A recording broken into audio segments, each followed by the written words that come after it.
बागेश्वर धाम के पंडित धीरेन्द्र शास्त्री ने बिहार में हनुमान कथा के दौरान ऐसा बयान दिया कि जिस पर सियासत गरमाती जा रही है। मुख्यमंत्री नीतीश कुमार ने मंगलवार को मीडिया से बातचीत करते हुए बागेश्वर बालाजी धाम के प्रमुख बाबा बागेश्वर के नाम से लोकप्रिय पंडित धीरेन्द्र कृष्ण शास्त्री के हिंदू राष्ट्र की ज्वाला बिहार से जलेगी वाले बयान पर प्रतिक्रिया दी। उन्होंने कहा कि संविधान के उल्लंघन की बात हो रही।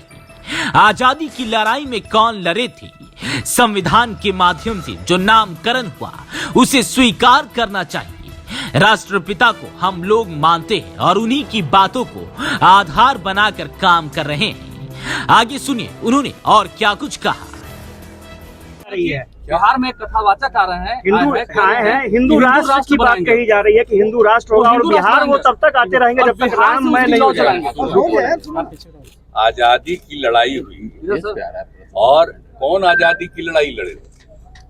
आज जो लोग लड़ करके आज जो बना संविधान बना सब लोगों की सहमति से, और जो बापू ने जो कुछ भी किया, राष्ट्रपिता महात्मा गांधी ने और सब लोगों ने किया, तो जो नामकरण है अब उस नामकरण को ना स्वीकार करना चाहिए, उस पर कुछ बदलना चाहिए। हमको तो आश्चर्य होता है कि आजकल पता नहीं है, और ये सब की प्रचार इसलिए हो रहा है कि अब वहां वाले जिस तरह से बिहार देश भर के मीडिया पर जिस तरह का वो कब्जा किए तो बातें नहीं आता है। इसको कोई बताता है क्या है बिहार देश का नाम क्या है? आप जरा बताइए। तो देश का नाम है उसको बदलिएगा। अब आजादी की जो लड़ाई हुई, अब अभी जो सब बोल रहे हैं उनका कोई जन्म उस समय का था? आप जरा बताइए। हम लोगों का भी तो जन्म हुआ है बाद में, लेकिन हमारे पिता ने जो आजादी की लड़ाई में बहुत सक्रिय थे और बचपन में जो है हिंदू मुस्लिम सिख ईसाई सब लोग हैं। और बताइए बिहार से रिलेटेड तो यहीं पर ना करके ज्ञान प्राप्ति किनको हुआ और किनका जन्म हुआ, किनका क्या हुआ यहाँ? तो इस सब कितने धर्म कितने लोग आते हैं, देश के बाहर से आते हैं, कहाँ से आते हैं? तो सब आते हैं। तो इतना ज्यादा है तो कोई को भी करे। और हम लोग तो सभी लोगों के हित में बिहार में आप देख रहे हैं ना, पता कर लीजिए, कोई का मंदिर हो कुछ भी हो, सब में किसी को असुविधा नहीं हो और आपस में किसी तरह का विवाद नहीं हो। सबको अधिकार है अपने ढंग से पूजा करे, अपने ढंग से काम करे। उसमें ये सब तो अच्छी तरह जानिए। आज देश में भी बना रहेगा। वो ये मत सोचिए कि बिहार की बात कर रहे हैं, पूरे देश में बना रहेगा। आप देख रहे हैं ना, ये सब ऐसा कुछ नहीं है कि कोई इधर उधर कर सकता। अब अभी लोग अभी क्या बोल रहे हैं, अगर आप बताइए तो श्रद्धेय अटल बिहारी वाजपेयी जी क्या करते थे? कभी कोई हुआ है क्या आज तक? तो इसलिए जरा समझना ना चाहिए भाई कि किसी चीज को जानना चाहिए।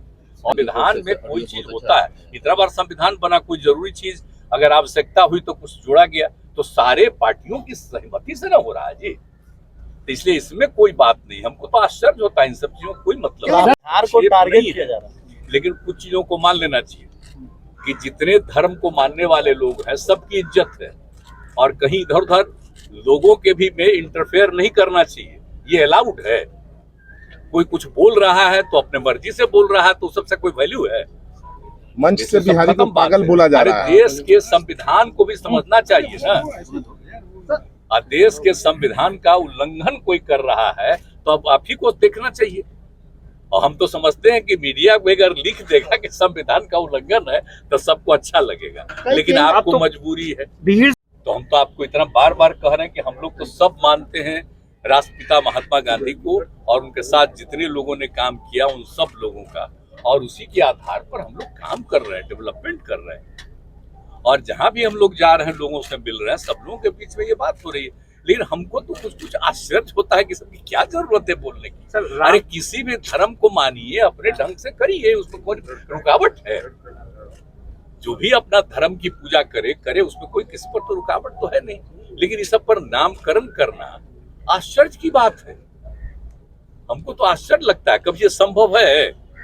कोई कर सकता है? सब बिहार से करने की कोशिश करेंगे। नामकरण हुआ है, बताइए साहब। आप लोग राममय बोल रहे हैं कि राममय नहीं है अभी क्या सर? राममय कर देंगे ऐसे बोल रहे हैं। कोशिश करेंगे कि बिहार से ही शुरू करें। अब आप जरा बताइए ना, राम हो कृष्ण हो कोई हो, जिनका भी धर्म करते करिए ना भाई, तो उसमें कौन रुकावट है?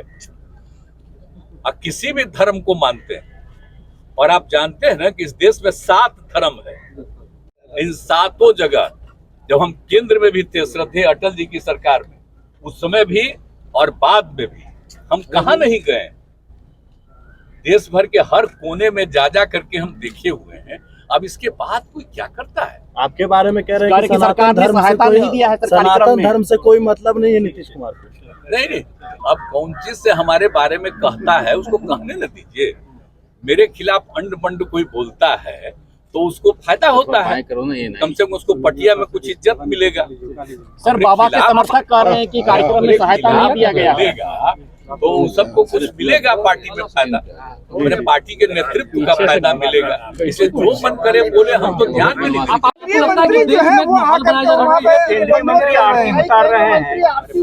देखिए, एक बात सुन लीजिए, कोई भी आदमी को जो भी पूजा करना है, कोई करना है वो अपना करे, लेकिन इससे कोई मतलब नहीं है, वो व्यक्तिगत चीज है। लेकिन देश की नीतियों से उसका कोई मतलब नहीं। जो भी नीति है जो संविधान में है, हर तबके के उत्थान के लिए काम, और किसी की उपेक्षा नहीं होनी चाहिए।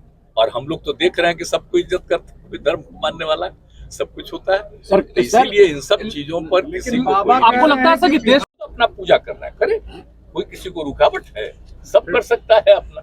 बहुत सुंदर भवन बना है सर, आज आपने उसका उद्घाटन किया। नहीं तो हुई रहा है। देखिए, हम लोग पहले ही से आ करके देख करके हर चीज में कहाँ क्या बनना चाहिए, बहुत समय से हम सबको सलाह दिए हुए, तो वही जहाँ जहाँ बन रहा है या बनने के प्रक्रिया में है, तो जा करके देखते हैं कि जल्दी बना दो, तो मुझको खुशी होती है कि लोगों की सुविधा के लिए कितना बना रहे। तो यही सब नहीं तो खाली रहता ऐसे ही। आई जब अंग्रेज लोगों का आया, बताइए, जब पहली बार बना दिया यहाँ, तो उसी समय ना एक एरिया को कवर करके यहाँ पर तरह तरह का लोगों के लिए बनाया था, तो बेकार हो गया था। तो उसी में हम सबको इसको हटा करके नया बनाइए, ऑफिसर्स के लिए अच्छा बनाइए, कार्यकर्ताओं ये इनके लिए, वर्कर्स के लिए, सबके लिए, और कर्मचारी के लिए, सब तरह का जो काम है कितना बढ़िया बढ़िया कर दिया। ये सब हो ही रहा है। शपथ ग्रहण में बंगलोर जाएंगे क्या?